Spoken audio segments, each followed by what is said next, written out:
Hello, everyone. Good morning, good afternoon, good evening, wherever in the world you may be tuning from. Hello and welcome to the Future Law Summit 2020, Negotiating the New Normal. We are very lucky to have Sarah Fox here today to tell us a little bit more about who she is and what her work is. And from what I understand, Sarah, you are a simplifier. You make things easy for people to do the work that they love doing. So before I put sort of words in your mouth and tell others who you are, I'd love to invite you to just introduce yourself and tell us a little bit about who you are and what kind of brought you into the work that you now do. So thank you. It's lovely to be here. I started off as a maths graduate, ended up in law, ended up in construction law specifically. And then I kind of got involved in training people on construction contracts. And it became apparent really quickly that nobody read the long contracts we get. Now in UK construction, some of the contracts are 50,000 words long. That's like a small novel. Well, you know, expecting someone to read a new novel every time they do a project is quite a big ask. And expecting them to play a particular role in a particular way is quite a big ask. So it became really clear that if I was running workshops about contracts, I couldn't give them one of the contracts we had for them to read and understand. We could talk it through. So I kind of developed this tool really as a training tool to draw out some key issues, some of the key things that are big stumbling blocks in construction contracts. And when I used it as a training tool, people said, I really like it. Can we use it? It's like, you know, the lawyer in me went, don't know. And then I thought, well, why not? Because at the moment, what we've got is really long contracts that people don't read. So therefore, if they can't read them, they can't use them. So what we need now is something simple. Now, it doesn't cover everything. It's not meant to be comprehensive. It's not a Bible of answers or any other sort of telephone directory. It's just meant to be a framework on which they can record their really important agreements and build a decent relationship, good communication, so that when things happen that they're not expecting, they've got a good basis to communicate and move forward. And this is one thing that's really, we've seen during the pandemic, that these really long, complex contracts haven't actually had any of the answers in. So that the idea that the contracts we currently have work is kind of more myth than truth. So I got involved, and people then said, well, you know, you can't really write it in 500 words. And, you know, I'm a bit stubborn. So I went, I think I probably can, and spent a long time learning how to write something in 500 words. So it was effective, that it was legally robust, wasn't perfect, legally robust enough, and gave a great framework. And then if you start from 500 and just add a few, you're still not going to get to 50,000. Right. So that's kind of my background. And it's led me down a lot of rabbit holes to do with various different aspects of law and conscious contracts and trust and empathy and, you know, plain language and simplification and visualization, and all sorts of different side shoots are all part of the sort of my journey now. That's amazing, Sarah. And you're getting me excited about contracts, which I think is quite special. Well, I'm excited about them. Yeah, that's great. That's great. That's probably why your enthusiasm, it just it's contagious. Sarah, I understand that you've prepared a short presentation or talk to share with us. So I'd like to invite you to just take it away, and then afterwards, if the audience has any questions, you can add them in the chat, and then we'll be sure to answer them. And otherwise, I'll be happy to ask you some questions as well. So Sarah, please take it away. Thank you. Now I've gone low tech because I'm about simplifying things, and I'm not sure that slides about contracts and more words are going to help you to understand. But it seems to me that contracts are about relationships, and particularly at the moment when we're negotiating the new lockdown and the new normal, they're about relationships that we build online. But data shows that less than 1 in 1,000 people read the terms and conditions before clicking I agree. That's not good for building relationships, because if people don't read them, they're not understanding our business. They're relying on our websites, our marketing, our blurb, our stuff. Now, Carnegie Mellon did some research back in 2008 about just the privacy terms and conditions for the websites that you visit every year. Now, that was based on terms and conditions, privacy terms and conditions being about 2,500 words, and you visiting only 1,500 websites a year. And it would still take you every weekend between January and September to read just the privacy terms and conditions. You're not buying, you're not selling, you're not uploading photos, you're not sharing information. The cost to the US economy, based on that figure of 76 8-hour days, would be $780 billion reading terms and conditions, just privacy terms and conditions. How did we end up here? It's just nonsense. The Norwegian consumer body live read the terms and conditions of the apps that are pre-downloaded on your smartphone, and it took them nearly 32 hours. That's a month of spending an hour every evening on your sofa reading terms and conditions before you can use your phone. None of these are helping us do business. None of them are helping us build relationships. The scope, length, and complexity of these terms and conditions that we find online means it's virtually impossible for any of us to make good, informed decisions about who we want to do business with them, how they'll do business with them, and whether or not we can trust them. In contrast, there are some people bucking the trend. Siemens have just introduced a new work from home policy created since the pandemic, and it had just two elements. The first element was they wanted to empower their employees. So empower their customers or suppliers or other people by trusting them to do what they're good at. The second thing was about focusing on results. Now, somebody once said to me, and my heart broke just a little bit, that nobody cares about contracts. And it's true. People don't care about contracts. They only care about the results. In the same way, Siemens doesn't care how many hours you spent sat on your home computer or in your dining room table or somewhere else staring at a screen. They only care that you're producing something of value to the company. So we need contracts which kind of start to focus less on the paperwork, less on the words, and more on building trust and creating good results. That's what we need. See, we are all in this together, in business, in life, and in lockdown. We need a sustainable supply chain, not a dog-eat-dog culture, because when a pandemic hit, we need people to pull together to work our way out of this, rather than fight because we're all afraid of what it might do. So what does trust feel like? What does it look like? What's a good analogy? So I'm going to tell you about my role as the stoker on a tandem. So the stoker, for those of you who don't know about it, is the person who sits at the back. Now I'm 5'3" and my husband is 6'4", so I don't get a choice to sit at the front. We've done 2,500 kilometers on our tandem during lockdown, and it has saved our mental health. And the most common heckle we get from people passing, whether they're walkers or cyclists, "She's not pushing!" Oh, ho, ho, ho, ho, ho. Haven't heard that one before. But the thing is, we know we're both pushing. We can feel the bike. He can't see me. I can see him, most of him. But actually, we know exactly how much effort we're putting in. We can see that we're going in the same direction, at the same speed, to the same destination. We are working in harmony. And Margaret Heffernan said something which really reminded me of what a tandem's about. It's that we're bigger and more effective together than we would be alone. Now, if you've ever seen a tandem go downhill, you know how effective a tandem is and how much more effective it is than if we were on separate bikes. We both have to work together, but we both have to trust each other. I really have to trust my husband that he's going to put us in the right direction. He's going to miss the bumps. He's going to turn at the right time. He's going to keep our speed under control. The first time I went on a tandem, it was like being on a roller coaster. I was just completely out of control. I didn't feel like I had any means of being in control of my own destiny. But over the years, and we've owned this 20 years, we've kind of got used to it. In fact, during lockdown, we've got even better because we've learned that we need more information. Because like in any contract, one person has a lot of the information.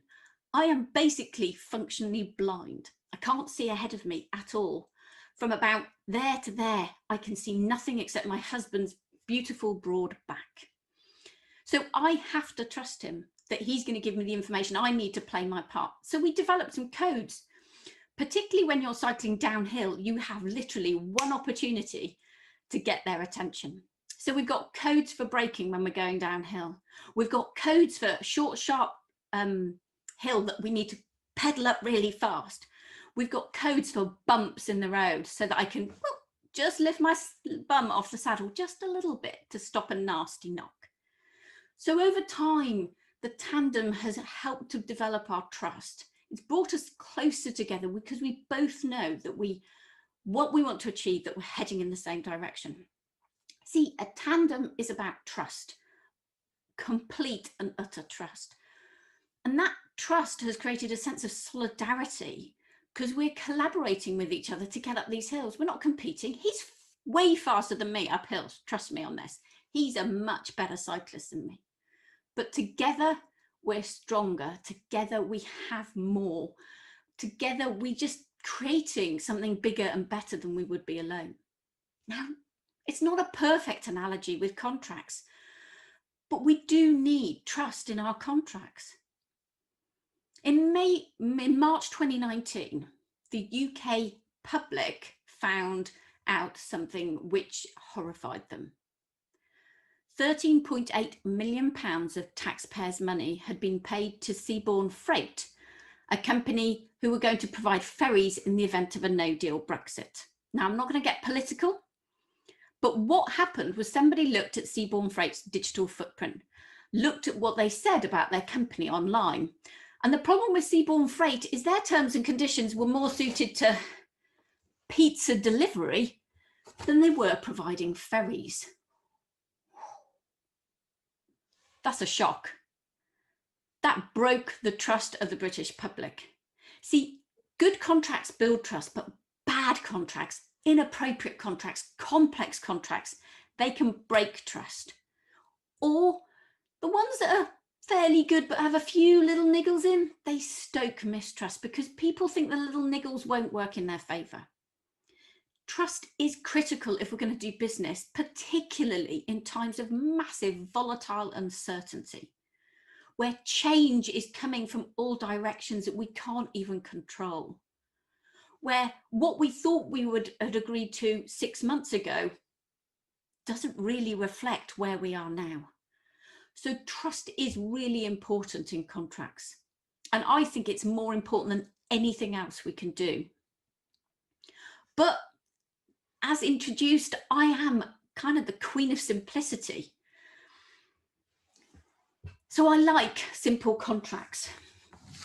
So let me tell you about contracts in the real world, not in construction, but on everyday life.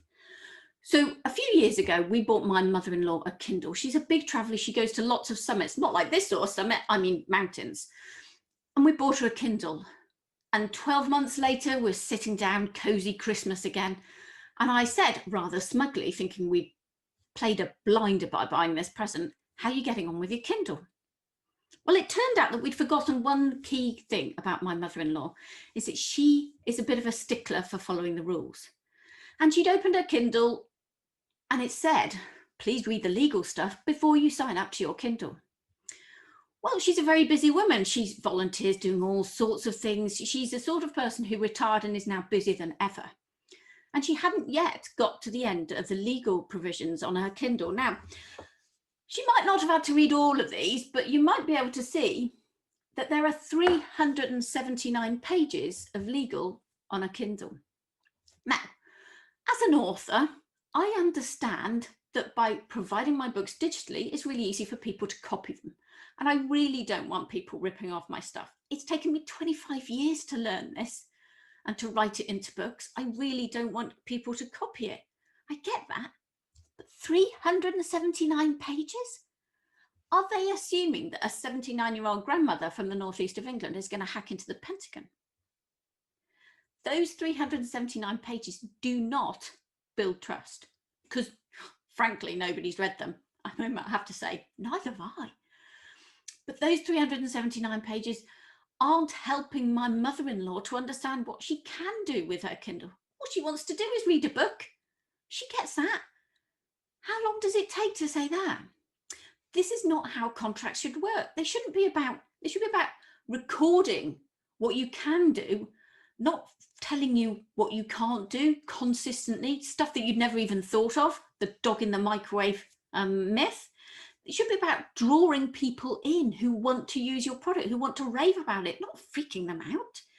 It should be about something we can celebrate. Yay, we've got the start of a transaction. Right? Oh God, we've got to do a contract. Contracts can be simple. I don't know how it got to the point where they got so complicated. This is a copy of a contract. I had it made by a ceramicist. Now, let's see.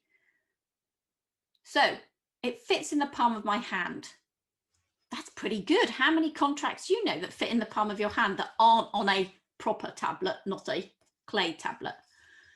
So this was used 5,000 years ago, and actually it's a contract exchanging labour for goods, something of value. Now, there's a sort of vase shape in this, which is done in cuneiform. It could be that they were being paid in beer. Beer was safe to drink, much safer than water because it had been pasteurised. They were also seems to have been paid a little bit in porridge. Good. We all like porridge, and frankly, if you've done a hard day's work building somebody's pyramid, you probably need a bit of porridge. This was the height of technology at the time. This could sit in your pocket and could be understood. But the best thing about this tablet is it doesn't rely on our native language. It doesn't rely on whether I can speak Spanish or Portuguese or French or Russian or Italian or English. I can speak some of those, by the way. It doesn't rely on knowing legal content, on understanding an indemnity, hold harmless, all these sort of terms we see all the time. It's super user-friendly. So this was based on people with no education, because effectively they were slaves, who were probably slaves in a country that they didn't live in, so they didn't know the local language. But they needed something really quick to explain how much they would get paid, in what format, for how much work. So this is really important. This is a 5,000-year-old contract. We can do better. We don't have contracts that are that simple nowadays.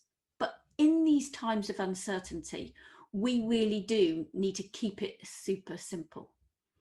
Now, keep it super simple gets a great acronym. We get to talk about kissing. Now, we're not allowed to do any kissing because it's COVID. So if you can think of great big kisses, then you'll be doing better than most contracts, because most contracts don't have at their heart the user. They seem to have at their heart legal. I don't know that that's the right thing to do. If 99% of the transactions we enter into never go near a lawyer, why do we need to create contracts specifically to suit the needs of a lawyer or a judge or a tribunal who's going to look at them? So we've got trust, and we need to keep it simple. And those things I think are more important than tech. Sorry, tech. See, digital doesn't necessarily improve our contracts. Now, I'm an identical twin. And occasionally when we were younger, we used to play games on our teachers and boyfriends and all that kind of stuff. But recently, just in that little gap when we were allowed to meet, I met up with my sister during lockdown. And she'd got a new phone that had facial recognition technology.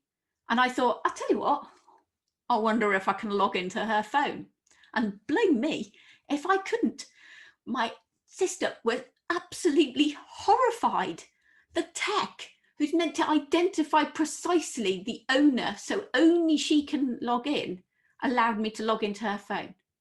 Now, we tested it about 10 times, and about a third of the time it would allow me to log in. I think it depended on lighting, how much of my face it could see, that kind of stuff. But that made her stop trusting the tech, because the tech is meant to be really, really accurate. 3 out of 10 is not really good enough for my sister. So the problem with digital is it is a real double-edged sword. See, a few years ago, there were loads of headlines about smart contracts, that smart contracts would help replace trust. Well, there aren't those headlines anymore. We know that trust is failing in digital. See, digital can be engineered to suit the needs of the corporates against our interests. So in the UK, we've had Cambridge Analytica. There have been worldwide hacking scandals, breaches of data, the film The Social Dilemma. All of these are helping us to understand that digital isn't a neutral thing anymore. It's really important. The Edelman Trust Barometer said that trust in business and in technology is diminishing. So trust in digital contracts is even lower. We must be clear that digital tools should be there, not just because they're shiny, because they actually promote real change. See, contracts are more than just paper that's important in a crisis. Contracts are there to build business relationships, and our contracts should create trust. It should change behaviors by being really easy to read, use, and understand. And they should make it easy for anyone in the world to do business with you, possibly, but not exclusively by being digital. So I think we need to stop thinking that digital contracts are a sticking plaster for the current problems that we have with contracts. I think we need to use digital tools for success, provided we've already built a really good basis for trust and simplicity.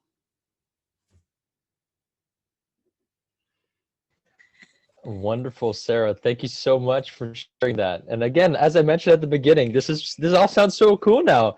Contracts are about trust and building relationships, and that sounds really interesting to me. But all this complexity that I usually associate with, it just drains me. Yeah. So I'd encourage anyone who's here in the room, please feel free to ask questions in the chats, and we'll get to them throughout the remainder of this session. Sarah, my first question to you is, why did things get so complex and complicated with all these, as you mentioned with the Kindle, these 300-page forms? Why do we even get there? So there's a number of reasons. Certainly in the UK, we have a common law basis of case law, but also until about 150 years ago, the courts basically refused to get involved. They said, transaction is not something that needs to be part of law. And the minute they started to get involved, then people could see risks that they hadn't expected. They started to try and cotton wool everyone, every time there's a case, so every time there's a new decision in a common law country, then people add stuff to their contracts to try and pack the holes. Well, we're dealing with a fishing net. And trying to pack all the holes in a fishing net is basically a pointless waste of time. The other thing I think that we really have to recognize is that the ability to copy and paste large chunks of text nowadays from anywhere in the world makes it super easy to create really long documents. If every document had to involve somebody with a piece of clay and a reed pressing out individually every single, cuneiform letter, then things would be very different. But because the rise of computing meant that actually it was extremely easy to start copying and pasting. But I think the other thing that we've seen is that business, although it went through a stage of being business to business rather than human to human, and I think big corporations worry and small companies worry, and insurance, all this kind of risk issue and risk management. And when I speak to people, most of them say, oh yeah, we sign those contracts, but we never look at them because we've got really good relationships. Well, if you've got really good relationships, you don't need a massive contract. But if we give our contracts to lawyers who are too divorced from the relationships, too divorced from business, too divorced from what we're trying to do as a business, then actually we're going to get people who think they're serving our needs, but don't actually have our best interest in heart. They have, in some respects, legal interests in heart, which are not the same as commercial interests. Right. And so when you go about creating one of these 500-word contracts, do you sort of look at some of these complex, already established contracts and try to boil it down to the essence, or do you start from scratch? And if so, what's that process like? So I didn't decide to take a big contract and try and cut it down, because I took 99.9% out. So, frankly, might as well just start from scratch. I looked at the things that you absolutely needed to create a contract. So you need who's doing it, what they're doing it, how much they're going to get paid, where they're doing it, when they're doing it. You might look at some of the risks that might be involved, how you're going to change it, on what basis you can change it, some remedies that you might want, some limits on liability so you create equity between the parties, a bit of process, because we have to keep communicating, because unless we're buying a cup of coffee, transactions change, projects change. So I looked at sort of what I needed. I created a 10 core items that I needed for my contract, and then tried to write them as simply as possible, and tried to avoid all jargon, legal terms. I didn't look at, a manual of contract drafting, because I didn't think that was where clients wanted to go. I wanted basically to give my clients wings, to give them a document that they could then take, negotiate, deal with, adapt, and they wouldn't have to keep coming back to me to say, what does this do? I don't understand it. Right. But I'm wondering, with this contract, this simple contract, there must be a lot of resistance for people that have been so used to dealing with these complex things, to hear, wow, can you really boil it down to 500 words? Is that really going to make sense?